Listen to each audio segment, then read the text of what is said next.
Apa itu toleransi? Sudah ada dalam Al-Quran diajarkan. Suatu ketika didatangilah Muhammad. Ya Muhammad, capek sudah kita ini bertengkar. Dah capek kita ini, sama-sama kita satu kampung. Sama-sama kita orang Arab. Bahkan kita masih sekeluarga. Masa kita bertengkar terus? Ya, jadi apa maumu? Begini Muhammad, hari ini saya sembah Tuhanmu. Besok kau lagi sembah Tuhanku. Apa Nabi yang jawab? Tidak. Siapa yang jawab? Allah Subhanahu wa Ta'ala ketika turun Quran surah Al-Kafirun. Intinya toleransi. Lakum dinukum, bagimu agamamu, bagiku agamaku. Silahkan laksanakan agamamu. Saya kasih kau kebebasan. Mau apa saja kau lakukan soal agamamu, silahkan. Saya tidak ganggu kamu. Itu yang disebut toleransi. Jangan kau larang orang beribadah di rumah ibadahnya. Jangan kau rahasia mereka yang tidak seagama kita. Itu tidak benar menurut agama kita. Salah satu gelar yang kita tidak suka Islam KTP. Ya toh? Ini ada tentara di depan saya, Pak Babinsa. Mau Bapak dibilangi Islam KTP? Mau? Udah mau? Pak Sekda mau? Marah Pak Sekda. Ya? Kita tidak ada yang mau disebut Islam KTP. Tapi kadangkala memang kita Islam KTP. Artinya ya Islam-Islam saja. Tapi dia tidak lakukan bagaimana perintah-perintah Allah. Nah, ayat yang saya baca tadi itu menunjukkan karakter dan ciri-ciri orang Islam. Minta tolong tidak usah rekam. Nah, ceramah saja Pak, tidak usah merekam. Dengar saja. Ayo, tidak usah ada rekam. Ya, karena kalau kau merekam pasti bukan saya kau lihat, HP-mu aja kau lihat nih. Ya, tengoklah saya ini. Wih, Pak Jibawan nih lo merekam bos. Sudah simpan dulu, ndak usah merekam, dengar aja dulu ya, dengar. Kalau mau dengar serius, insya Allah ada manfaat. Tapi kalau HP aja didengar, kau dengar telingamu tapi tidak masuk di hati karena kau konsentrasi dengan HP. Itulah setiap saya ceramah selalu katakan, hutuwati syaitan, jangan kau ikuti langkah-langkah setan.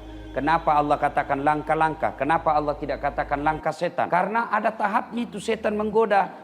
Jangan kau ikuti langkah-langkah setan. Azan, jangan dulu. Langkah pertama nak goda kau. Jangan dulu, masih lama. Masih ada 5 menit azan. Mulai dia goda kau. Masuk di masjid, dia goda lagi. Pegang HP-mu. Itu langkah-langkah setan. Sudah dipegang, loba lagi. Lihat, ada WhatsApp masuk. Dia WhatsApp, ada masuk. Itu langkah-langkah setan. Maka supaya kau tidak masuk langkah-langkah setan, simpan handphone. Sudah simpan handphone itu, nagoda lagi setan. Kau duduk dekat pintu, dekat dengan pintu, supaya cepat pulang. Nah, yang dekat di pintu itu langkah-langkah setan. Nah, kalau kita mengaku Islam, ada tanda-tandanya. Pak Sekda mengaku Sekda, tentu ada tandanya. Saya gampang ngaku, saya Sekda. Mana tandanya bos? Apa tandanya? SK, ada suratnya. Iya toh, Bapak kenal Sandiaga Uno? Tahu Sandiaga Uno? Tahu? Itu kan orang Sulawesi juga. Saya dengan Sandiaga Uno sepupu 1 kali. Mengaku. Iya toh? Baru kau heran. Masa sih sepupu baru jeleknya ini Ustaz? Iya kan? Nah, ngaku gampang. Tapi yang susah diakui oleh Sandiaga Uno sebagai sepupu. Bapak-bapak kan gampang sekali ngaku. Woi, kau kenalan Jokowi? Iya, sepupu itu. Gampang mengaku. Tapi yang susah adalah, tidak usah Pak, saya puasa. Saya simpan aja. Bapak dengar saja ceramah dulu. Ya, banyak pergerakan tanpa bola ini. Ya, jadi Bapak Ibu saudara-saudara sekalian, saya ingatkan dulu. Ini mudah-mudahan kalian semua sudah selesai Syawal. Kalau Ramadan kau puasa, tambah lagi 6 di bulan Syawal, kata Nabi sama kau puasa 1 tahun. Saya terlambat ini mulai karena banyak ceramah. Ya, setiap diundang ceramah, enak-enak makanan. Jadi itu yang susah godaannya. Ya, sekarang harus tahan karena waktu tinggal beberapa hari. Lagi 5 hari. Ibu bapak saudara-saudara sekalian, mengaku gampang. Yang sulit diakui. Mengaku orang Islam gampang. Mengaku umatnya Nabi gampang. Yang sulit diakui oleh Nabi, diakui oleh Allah sebagai orang beriman. Kata di ayat, dengar, Muhammad Rasulullah, bahwa Muhammad itu adalah utusan Allah. Walladzina ma'ahu, dan orang-orang yang mengaku umatnya. Kita ini umat Islam yang sudah mengatakan la ilaha illallah Muhammad Rasulullah. Ada tandanya, kata Allah dalam surah Al-Fat 29. Apa tandanya? Yang pertama kata Allah, as-sidda'u alal kuffar, tegas terhadap orang-orang kafir. Apa itu tegas Ustaz? Berkelahi? Tidak. Apa itu orang tegas tidak mau bertetangga orang non muslim? Tidak. Apa itu tegas? Inna dina indallahil Islam is the single one, the true religion behind the God. Tahu artinya? Saya juga tidak tahu. Gaya-gaya saja. Artinya agama yang paling mulia di sisi Allah adalah agama Islam. Itu keyakinan, tapi tidak berarti kamu boleh menghina agama lain. Tidak, kamu wajib percaya hanya agama Islam yang diterima Allah. Itu akidah, tidak boleh tawar-tawar. Kalau kamu bilang semua agama betul, titik, salah. Semua agama betul, koma, bagi penganutnya masing-masing. Saya ulang. Kalau kalian berkeyakinan semua agama sama, semua agama benar, titik di situ, keliru, salah. Yang betul kalimatnya, semua agama betul menurut penganutnya. Kristen mengatakan Kristen agama paling benar. Yahudi mengatakan agama paling benar Yahudi. Hindu mengatakan agama diterima Tuhan hanya Hindu. Itu buat mereka. Tapi kita umat Islam berkeyakinan full, tidak boleh tawar-tawar. Agama yang paling mulia di sisi Allah adalah agama Islam. Agama yang diterima Allah, agama Islam. Tapi tidak berarti kau boleh menghina agama lain. Saya yakin la ilaha illallah. Allah Tuhan saya. Tapi saya tidak punya hak. Saya tidak boleh menghina Tuhan orang lain. Itu Islam, ya. Jelas? Inna dina indallahil Islam. Jadi bagaimana aplikasinya? Ya, ajarkan anak-anak kita, Tuhan saya Allah, Allah Tuhan saya. Kalau bukan Allah, bukan Tuhan saya. Banyak Tuhan di Indonesia yang diakui undang-undang. Banyak Tuhan di Indonesia yang diakui oleh negara. Tapi Tuhan kita orang Islam, Allah. Tidak diperanakan dan juga tidak beranak. Kul huwallahu ahad. Katakan Allah satu. Tidak diberanakan dan juga tidak beranak. Tidak ada sekutu baginya. Tidak ada serupa baginya. Yang ini keyakinan kita, itu yang disebut tegas kepada orang-orang kafir. Dalam arti kita tidak boleh percaya bahwa ada agama yang lebih mulia dari agama kita. Tidak. Itulah yang disebut akidah. Jangan sampai besok anak-anak kita kasih nikah dengan beda agama. Jangan sampai karena anak-anak kita dianggap modern, sekolah ke luar negeri, tinggi sekolahnya apa? Dia bilang, Pak, agama semua sama. Meskipun saya beda agama dengan calon istri saya, tidak ada masalah. Semua agama urusan masing-masing, tidak boleh. Jangan sampai ada yang melamar anaknya bapak. Dia orang kaya, orang mapan. Dia bilang, waduh ini cocok sudah. Dia bisa janji kita naik haji satu keluarga. Dia janji kita bikinkan rumah. Bukan dia janji dibikinkan rumah, dia kasih haji satu keluarga. Tapi beda agama dengan kita. Lebih mulia menerima lamaran. Dia pengangguran tapi Islam. Jelas ya? Ya, jelas ya. Pilih mana Pak? Beda agama tapi kaya, miskin tapi sama agama. Pilih mana? Kalau saya pilih seagama, kaya lagi. Nah, kalau ada yang mau, yang jadi masalah tidak ada yang mau Pak. Ya, satu, saya garis bawahi. Tidak boleh menghina agama lain. Kalau soal toleransi, Masya Allah, tidak usah ajari kita orang Islam. Apa itu toleransi? Sudah ada dalam Al-Quran, diajarkan. Suatu ketika didatangilah Muhammad. Ya Muhammad, capek sudah kita ini bertengkar. Ya capek kita ini, sama-sama kita satu kampung. Sama-sama kita orang Arab. Bahkan kita masih sekeluarga. Masa kita bertengkar terus? Ya, jadi apa maumu? Begini Muhammad, hari ini saya sembah Tuhanmu. Besok kau lagi sembah Tuhanku. Apa Nabi yang jawab? Tidak. Siapa yang jawab?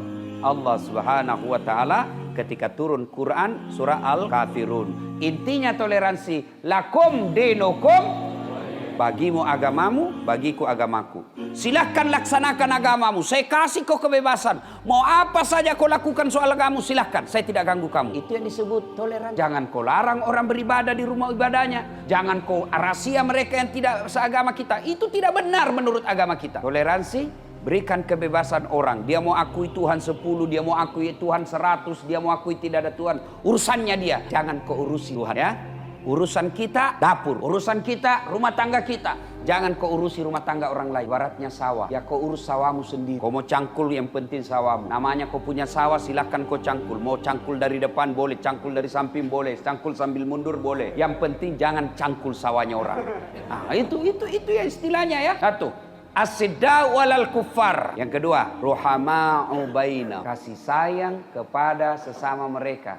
Siapa masing-masing. Bahasa Bugisnya itu kasih sayang siapa masing-masing. Kasih sayang sesama mereka. Kalau tetanggamu sakit, kamu ikut merasakan sakitnya. Dengan cara apa? Kau bantu dia. Kalau sesamamu muslim, kata Nabi, umatku itu seperti badan ini. Kata Al-Quran, innamal mu'minuna ikhwah.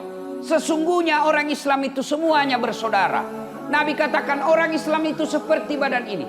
Coba lihat badan kita Pak, cantiknya. Tangan kanan gatal tanpa diundang kiri yang garuk. Tangan kiri yang gatal, kanan yang garuk. Gatal dua-duanya kerjasama. Bahkan gatal belakangnya. Iya toh? Anak muda jalan-jalan malam, pergi rumahnya ceweknya. Tiba-tiba di jalan tahan tuh kakinya. Begitu tahan tuh kakinya, semua badannya merasa sakit. Padahal kakinya yang bermasalah. Langsung mulutnya, ayo, doi pedina. Sudah itu, yang bereaksi apa? Mata, cari. Mana yang luka? Berikutnya apa? Tangan bereaksi, dia usap. Berikutnya apa? Mulutnya meniup. Padahal kaki itu yang tahan tuh. Iya toh? Tidak ada orang tahan tuh kakinya. Rasa kok. Piko jalan lagi, jalan kok lagi. Tidak ada. Iya kan? Cocok Haji. Nah, ini Haji sudah muka-muka sakaratil maut juga sudah. Cocok Haji ya? Cocok. Haji tinggal 3 juga saya lihat giginya. Cocok toh? Artinya apa? Sakitnya Bapak Imam, kita umat Islam yang ada di sini ikut merasakan. Senangnya Pak Sekda, kita juga ikut merasakan senang. Selenge pada di dalam rongali. Sama satu badan. Satu sakit, yang lain ikut merasakan. Ada menjadi tangan. Siapa menjadi tangan? Pak Sekda. Kalau Sekda tanda tangan, aman urusan. Siapa tanda tangan? Pak Bupati. Ada jadi bupati. Ada jadi mulut. Siapa mulut? Penceramah, ustadz. Ada jadi kaki, ada jadi tangan, tentara, polisi. Ada jadi kaki, kita rakyat biasa. Ketika kau jadi kepala jangan kau sombong, karena kau bisa di atas karena ada kaki yang menopangmu. Iya toh? Ketika kau jadi kaki, jangan kau putus asa, karena kau bisa orang besar karena kamu yang tolong. Maka orang Islam itu bersaudara. Berbeda-beda. Bayangkan kalau kita tidak berbeda-beda Pak. Bayangkan kalau kita sama semua. Bayangkan ini gigi. Coba lihat ini gigi kita. Coba lihat gigi. Kenapa kita bisa makan dengan enak? Karena gigi kita beda-beda. Di depan namanya gigi seri. Tujuannya apa? Ini fungsinya gigi seri memutus. Masuk ke dalam ada taring. Namanya gigi taring. Dia gunanya apa? Merobek. Masuk ke dalam ada namanya gigi geraham. Apa fungsinya? Menghancurkan. Bayangkan kalau semua gigimu gigi geraham. Yang di dalam. Bagaimana kalau kita makan mangga? Iya toh? Masya Allah. Iya. Alhamdulillah. Itulah contoh kita umat Islam. Jangan mau posisi salah-salah. Jangan suka berpecah belah. Dengar itu ayat setiap Jumat. Wa'tasimu bihablillahi jami'a wa la tafarraku. Berpegang teguhlah engkau kepada tali persaudaraan agama Allah. Jangan kau bercerai-berai. Ingat, dekat lagi tahun politik. Sebentar lagi tahun politik. Ganti-ganti bulan 2023. 2023 mulai makin dikasih main-main. Mulailah umat Islam dipermainkan. Mulailah umat Islam dibujuk-bujuk. Mulailah umat Islam dirayu-rayu. Orang-orang politik jahat. Orang-orang politik licik. Orang-orang politik munafik. Orang-orang politik pencitraan. Mulai dekati Islam. Cara apa? Dia pakai jilbab. Cara apa? Dia pakai serban. Cara apa? Dia pakai songkok. Cara apa? Dia masuk ke masjid. Padahal niatnya ambil suaranya. Sudah itu tipu lagi dia. Kalian mau ditipu? Kalian mau ditipu? Maka jangan kalian percaya. Kalian harus bersaudara. Boleh kau beda politik, beda kau boleh partai, boleh kau beda pilihan, boleh kau beda caleg, boleh kau beda pilpres, tapi jangan kau bercerai-berai. Bodoh kalian kalau gara-gara politik kalian bercerai-berai. Bodoh kalian kalau gara-gara politik janji-janji kampanye kalian bertengkar sama tetangga. Goblok, beleng-beleng. Tahu beleng-beleng? Dongo. Tahu dongo? Beleng-beleng. Tahu beleng-beleng? Ya kaulah itu yang suka digadu-adu. Jangan. Siapa calonmu? Nomor 2. Kau nomor 3. Kau nomor 4. Boleh berbeda nomor. Tapi kita tetap bersaudara. Tapi kalau mau kompak, jangan nerima uang politik Pak. Capek kita sudah ini umat Islam. Negara kita besar umat Islamnya. Di dunia Pak, Indonesia paling banyak Islamnya penduduknya. 88%. Tapi kenapa kita merasa diasingkan di negara kita? Kenapa kita selalu dituduh teroris? Kenapa kita selalu dituduh anti NKRI? Kenapa kita dituduh selalu tidak cinta Pancasila? Padahal Pancasila itu yang melahirkan para ulama kita. Capek sudah kita. Karena kadangkala kalau pemilu Bapak mau dibeli suaranya. Coba kalau orang Islam tidak mau dibeli suaranya. Berapa sih yang kasih ke uang? 300 satu kali aja kau makan itu habis. Tapi kalau kau makan itu uang politik haram. menjadi darah dagingmu. Sudah itu terpilih pemimpin yang jahat, diurus, suruh urus rakyat, malah rakyat yang ngurus dia. Suruh ngurus minyak, hilang minyak. Enak kalau hilang minyak, repot. Ada yang bilang makan kok pisang, pisang lain juga, minyak juga lain. Iya toh? Iya, siapa yang salah? Bukan pejabat aja yang salah, kita umat Islam salah milih pemimpin. Coba kalau kalian bersaudara, saling mengingatkan. Itu disebut bersaudara, kakimu tahan tuh, yang lain ikut merasakan. Apa artinya? Kalau kau lihat saudaramu, ingatkan dia. Bos, jangan. Ingat Ustadz Dasad. Kasihan itu jauh-jauh datang dari Sulawesi. Nasihati kita untuk tidak terima uang politik. Berapa sih itu uang politik? Kita ini orang Bugis, masa kau mau dibeli? Masirik kau cika. Malu kau capok. Masa telur ratu bisa bu 300.000 harga dirimu 5 tahun kau digobloki. Serius Pak ya, saya serius ini Pak. Karena sebentar lagi pemilu. Ini nanti pemilu beda Pak. Tidak sama yang dulu-dulu. Kalau dulu pemilu, lain waktunya milih caleg. Lain waktunya pilih kepala daerah. Lain waktunya milih presiden. Sekarang bersamaan semua Pak. 2024. Satu kali Bapak masuk ke TPS, itu Bapak milih caleg, memilih kepala daerah, memilih presiden dan wakilnya. Jadi tolong jangan kau menerima uang sogo. Begitu yang datang uang sogo. Minta maaf Pak, saya cinta negara saya. Saya suka itu uang. Tapi uangmu tidak ada artinya banding negara saya. Begitu dong. 300.000 satu kali makan bos. Capek kita ini, negara kita mayoritas Islam. Bapak tahu enggak? Dari seluruh dunia. Tahu dunia toh? Itu yang bulat. Dari seluruh penduduk dunia yang ada di dunia ini, Islam terbesar bukan di Arab, Indonesia. Mestinya kita ini pemimpin kita baik agamanya. Mestinya negara kita ini dikelola sesuai syariat Islam, enak beragamanya. Mestinya anggota DPR kita ini jujur. Mestinya anggota DPR kita ini teladan. Mestinya pejabat kita itu contoh. Mestinya pejabat kita ini didapat di masjid setiap saat. Karena kita orang Islam. Tapi toh kenapa pemimpin kita banyak yang penipu? Datang cari kita di masjid ketika mau dicoblos. Sudah dicoblos, hilang lagi. Dan itu berulang-ulang dan kau biarkan. Apa bukan beleng-beleng namanya? Maka kali ini kalian bersaudara, saling mengingatkan. Jangan berpecah belah. Jangan bertengkar gara-gara janji-janji politik. Wa'tasimu bihablillahi jami'an wa la tafarraqu. Masih ikuti fatwa ulamamu nanti. Ikuti apa perintah ulama.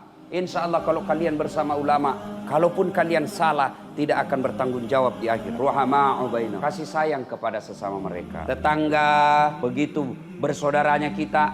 Nabi bersabda, kalau kau bikin kue, kasih lebih airnya, kasih tetanggamu. Jangan juga airnya saja kau kasih. Begitu hebatnya persatuan dalam Islam. Kalau tetanggamu, kamu bertetangga dan tumbuhanmu menyeberang ke pagarnya tetangga, bukan kau yang punya yang menyeberang, tapi yang punya yang menyeberang itu adalah yang punya pagar. Misalnya Bapak di sini rumah, di sini pagar, ini tetangga. Kau punya pohon, menyeberang pohonmu, yang menyeberang bukan kau punya, tapi tetanggamu yang menyeberang ke pagar. Dan sudah bilang mahasiswaku, bagaimana kalau istrinya tetangga menyeberang Ustaz?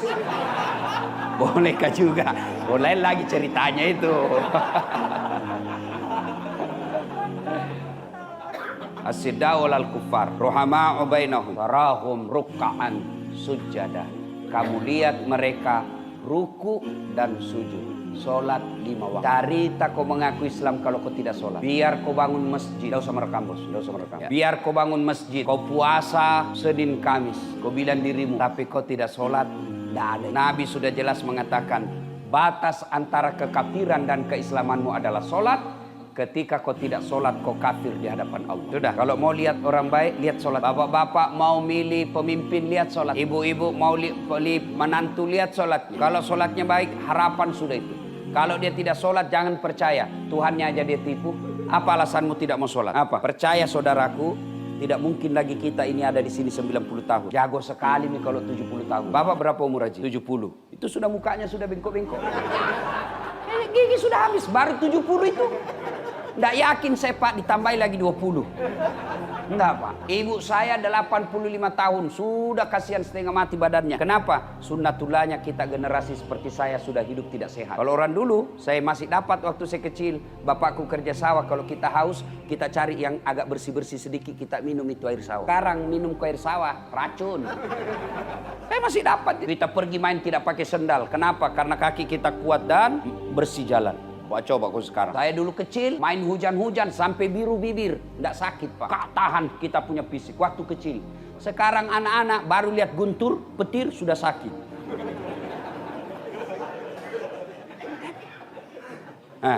Ayo, Bapak Ibu saudara-saudara sekalian, apa alasanmu tidak sholat? Percaya kalau Bapak menderita di dunia masih ada akhir. Tapi kalau masuk ke kubur, tidak ada sholatmu, semua amalmu dihapus. Gunanya, habis sholat tanda keislaman kita. Kenapa dia penting?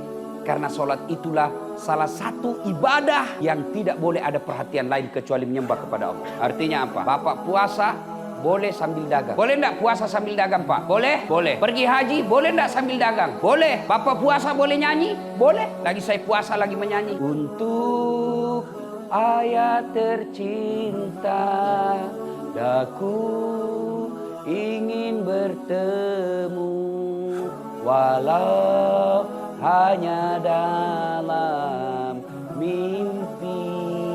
Boleh sah puasa, bayar zakat boleh sambil nyanyi, boleh. Pak Imam, ini zakatku. Insaflah wahai manusia. Berapakah zakatnya Pak Imam? Pak Imam berapa biasa? Bila diri sah zakat. Tapi ketika sholat boleh kau dagang. Ketika salat boleh kau nyanyi? Allahu Akbar, Alhamdulillahi Rabbil Alamin. Begadang jangan begadang. Mana bisa, batal salatmu. Allahu Akbar. Ustadz berapa gasmu? 50.000. Boleh tawar? Nggak boleh. Alhamdulillah. Batal. Itulah sebabnya salat menjadi tanda keislaman kita. Agak je alasanmu dia masam pajang. Bilang aku apa alasanmu? Gagah. Ada kala gagah Nabi Yusuf? Tak ada, Pak. Kaya. Ada kala kaya Nabi Sulaiman? Tak ada. Kuat, gagah perkasa. Ada kala Nabi Musa. Itu Nabi Musa kalau berkelahi belum sampai tinjunya sudah jatuh musuhnya. Bah! Di kampungku namanya ilmu karatedo. Karate campur doti. Iya, Pak. Hebatnya. Apa, Pi? Tak ada, Pak. Tapi kalau pas sekda tidak sholat, orang masih bilang, ya sekda Pak, satu kabupaten dia punya bawahan, kaya. Dia tidak sholat, ya dia kaya, banyak duitnya. Meskipun di akhirat sengsara, paling tidak dunia dia sudah dapat. Tapi kalau sudah miskin, tidak terkenal, pengangguran, bau kalepakna, jelek mulu, astagfirullah, tidak sholat lagi. Ke laut kau jadi tude cilaka.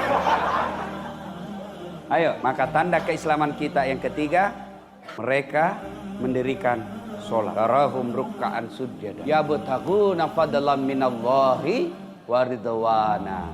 Yang keempat, mereka mencari nafkah. Mereka bekerja dengan catatan selalu mencari ini Allah ridha atau tidak. Kalau saya begini lakukan, Allah ridha atau tidak? Kalau saya lakukan ini, Allah ridha kalau tidak? Kalau tidak ridha, dia tidak lakukan. Gimana ini? Tunggu dulu ya. Ini usaha. Saya tunggu dulu. Saya tanya dulu Ustaz, bagaimana?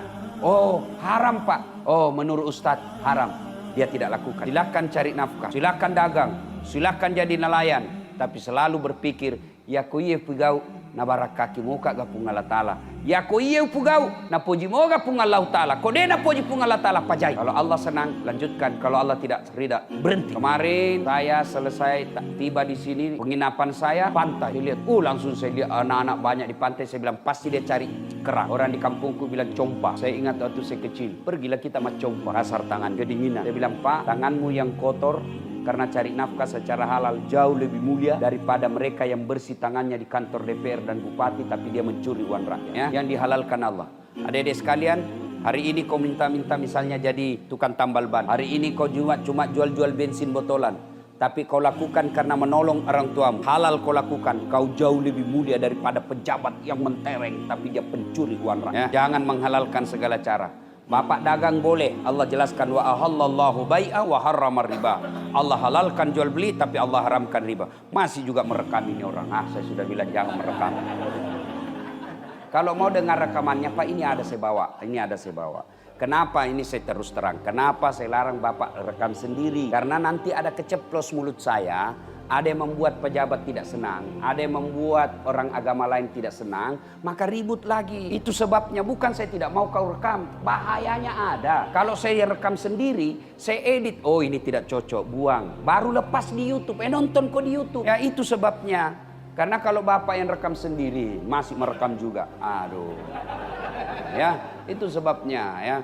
Kalau kalian cinta sama ulamamu, kalau dilarang ya jangan lakukan. Karena pasti ada tujuannya itu. Bukan bilang kita tidak mau berbagi ilmu. Ada nanti rekaman saya. Kalau rekaman saya aman. Sudah dibuang. Oh ini yang tidak baik. Ini menyinggung suku lain. Ini menyinggung agama lain. Ini menyinggung polisi. Sudah buang dia. Nanti ribut lagi. Itu tujuan saya. Ya. Nah ibu bapak yang saya muliakan. Yang kelima. Tanda orang Islam itu kata Allah dalam Al-Quran. Ya betagu. Bismillahirrahmanirrahim. Timahum fi wujuhihim min asaris sujud.